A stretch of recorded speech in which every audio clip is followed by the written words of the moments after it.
if I can go first, I think the reason why people tend to be less vocal about racism in Canada is because you have such extreme displays of racism to the south, like in the US. It's really easy to hide behind, oh well, it's not that bad here because look what's going on over there.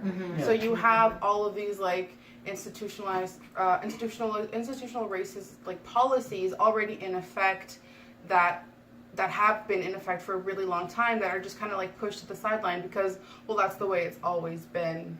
So for any country dealing with racism, it's not enough just to talk about it. I think it has to come from like, it can't be top down. It has to start at a grassroots level. Yeah, and I think it's also like the people that I've encountered who have said, you know, well, I'm not racist. Sometimes they're often people who believe in reverse racism. That's a thing, you know. It's not, and also I think they just don't. They think that they're not being racist explicitly, and they don't have the knowledge of the history of the colonization that happened here. It's like, and they're gonna say like, because if I don't do it, then I'm not racist. But it's you're benefiting from this racist system, and I think that's not acknowledged enough. So I think that's also part of the reason why it's just not like a big topic. Here. It really isn't, and it should be, because people are gonna say Canada's not racist. We're all good, we're all happy. But I have proof. I have like proof. Like the proof is in the pudding. Like you watch. It's true. Like you see. I've never heard that expression before. That's amazing. The proof is in the pudding. I'm gonna use that all the time. The proof is in the pudding, man. So you turn on TV and you see racism. You just with we talked about it. We were talking about the Montreal celebrated its 375th anniversary this summer. So it was a really huge deal. Everyone was freaking out because it also coincided with 150 years of Confederation in Canada. Total bullshit. Besides the point, we'll talk about. I can go on rants on that for hours. But the city of Montreal commissioned an advertisement to celebrate and promote the activities of Montreal 375. The 4-minute ad was nothing but white people. There was not a single person of color in any of those shots. And Montreal, out of all the cities in the province of Quebec, we have the most immigrants, the most racial diversity. We speak so many languages in this city alone, and we weren't even represented in this ad that was supposed to celebrate the diversity and the inclusiveness and the amazingness that is Montreal. But I didn't see myself there. I saw my white neighbors.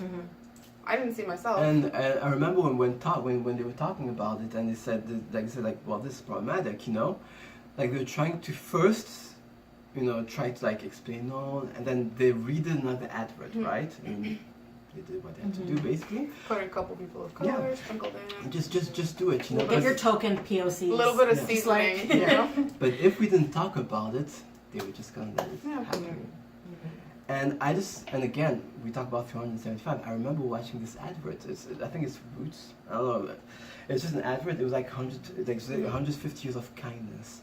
I'm like, are you sure? Because really though? Like I'm like, oh, I don't know. I mean, have you talked to the natives about it? Have you talked to other people? Enslaved Africans that were here for 200 years of slavery. Have you talked to them about? But basically enslaved Chinese immigrants that built our railways. So 150 years of kindness, and I was just like, what's even more surprising about Canadian racism is that they hide it, but then they do things like that are extremely insulting, that are extremely violent, because then slavery happened. I was called a monkey once, you know. And then you do things like that. You're like, well, we're not racist. It's not like in America. And I'm like, well, it's like in. I remember talking to the girl. It's like, it's like in South Africa with the apartheid. And I'm like, well, at least, you know something. At least it's being talked about. You know. But I don't think we talk enough about it in Canada. And just because you say, well, it's worse in other places, doesn't mean that for us here it isn't bad. It isn't bad. You can't quantify you know, a traumatic experience. Well, I mean, I guess you can, but like this is our reality. This is what we're living in, and like this is something that we've dealt with all our lives in all our lives. Like recently, you can talk about that mural that we posted on our social media. It's a mural project that's going on here in Montreal. It's Unceded Voices 2017, and there was this really, really beautiful mural done in NDG by Colombian American artist Jessica Sabogal. In St. Henry. Yeah. Sorry, not NDG, in St. Henry. So it's this very beautiful, huge art piece of an Indigenous woman holding like a little sign up to her face saying "White supremacy is killing me." So beautiful, so powerful, and within days that mural was defaced. Some people in the community had filled up balloons with red paint and hurled it at the mural and tagged the bottom in red anti-white. Anti-white. So yeah.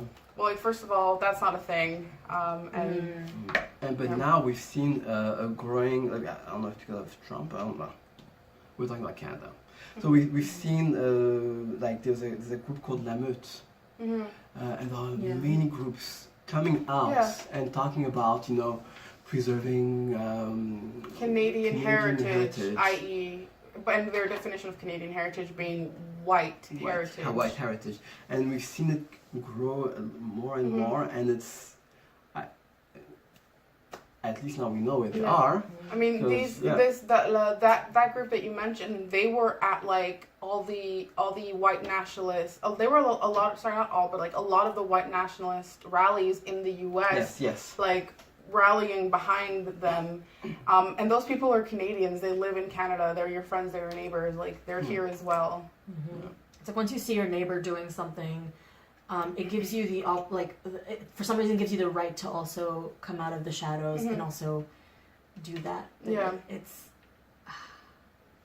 just so rampant. It's such a I think talking about racism. It's so good to talk about it, but there's just also this overwhelming sense. I think especially if you're a person of color, especially if you're like a Native woman here, especially if you're like a Black trans woman here, like it's just so it must be.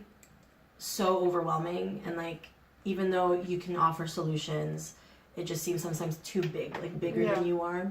Because me, what I've always said, like whenever I talk about racism, it's the anger that comes out of it. So you sometimes you feel uncomfortable talking about racism, but you have to talk because you've dealt racism. I've dealt racism, and the fact that when we talk about it, we sit and then you get this instant aggressive response. You should be happy, at least not like in the 1800s where and it's just like I'm just trying to have a conversation. Also, if you're a white person and you automatically become defensive, maybe like think about that. Like why are you where does that come from? And just think sleep on it. Think about it. Like you have to where are all these emotions coming from? Like, why is it your go-to reaction to respond with anger and maybe violence when someone talks about racism to you and like their experiences with racism? So solutions. It's difficult. Yeah. Well, one of the solutions that I mentioned earlier, which is if you see something, do something. And if you're not comfortable with that, that's something that you have to work on because. I feel personally that we've reached an age in our you can't remain passive anymore. If who was it, Desmond Tutu? If you're silent in the face of oppression, you side with the oppressors or something along those lines. I've taken liberties. Something along those lines, but that is what it is. If you don't do anything, if you don't say anything, then you're just as guilty as the people who are committing the oppression. Yeah, it also makes me think of that quote by the author Zora Hurston, who said, if you are silent about your pain, they'll kill you and say you enjoyed it. So we need to be vocal about the things that affect us. Again, like if you see something going on, be vocal about it. If you're not able to call out people right away, it's like difficult, because I know it's difficult for me.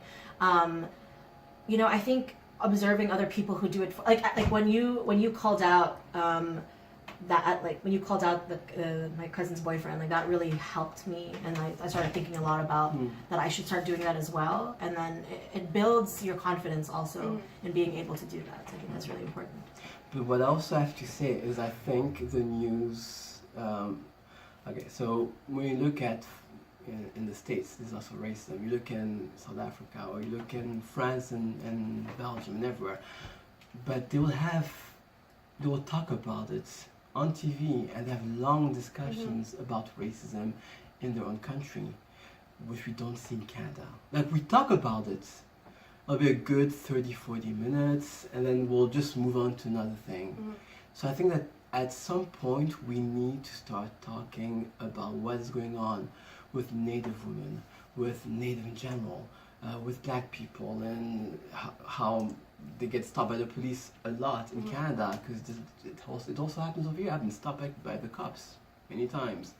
So I think we have to start really discussing, just really having the discussion, and not be afraid, not be, yes, 150 years of kindness and everything. But no, we have to really say, like, things were done and things are still being done.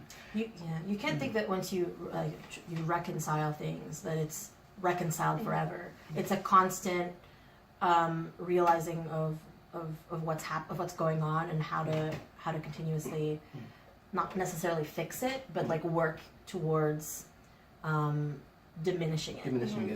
And one thing I also want to say is that we've thought, like, many officials have talked about, what happened with the Native and called it cultural genocide. While it's good to know there was cultural genocide, we also have to say there was a genocide, plain and simple. Like, I know we want to have this kind view of what Canada is, but we also have to be able to say there was a genocide. There were many children were killed in residential school, but we don't talk about. There were Black people were enslaved. Well, I mean, just to kind of elaborate on that, it's the genocide wasn't just the residential schools. It was centuries upon centuries of colonialism, of starvation tactics, of what is it, genetic warfare? Yes, not genetic warfare. Germ warfare. That's the term. Germ warfare. Trying to get them sick, killing them off to be able to weaken them and take their land. Like, Montreal is on unceded Mohawk territory.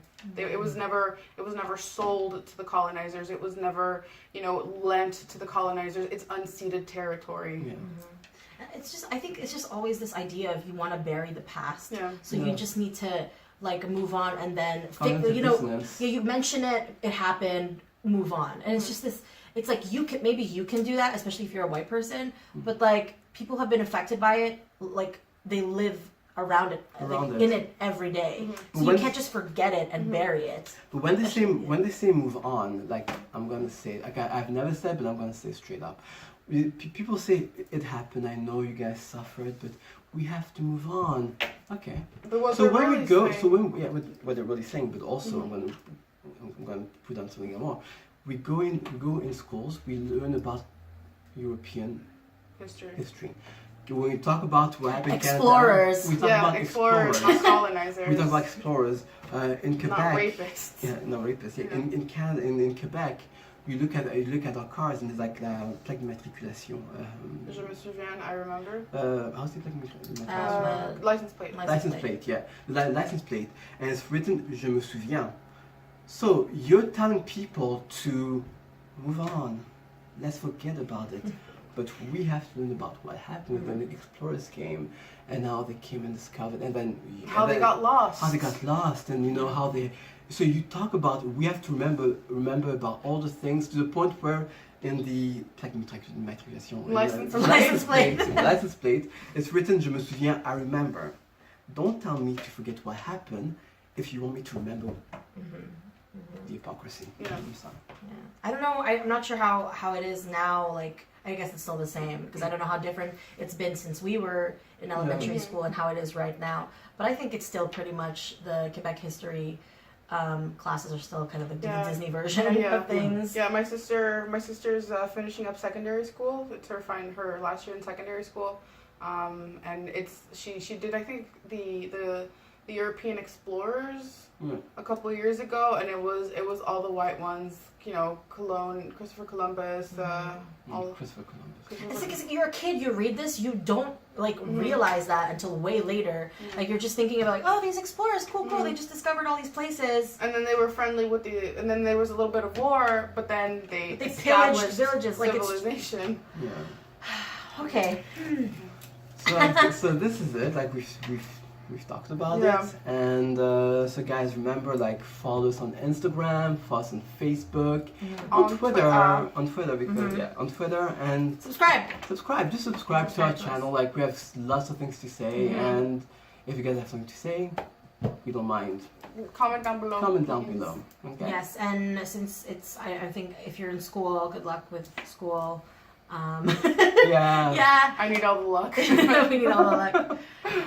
Okay, guys. All right. Bye. Bye. Bye.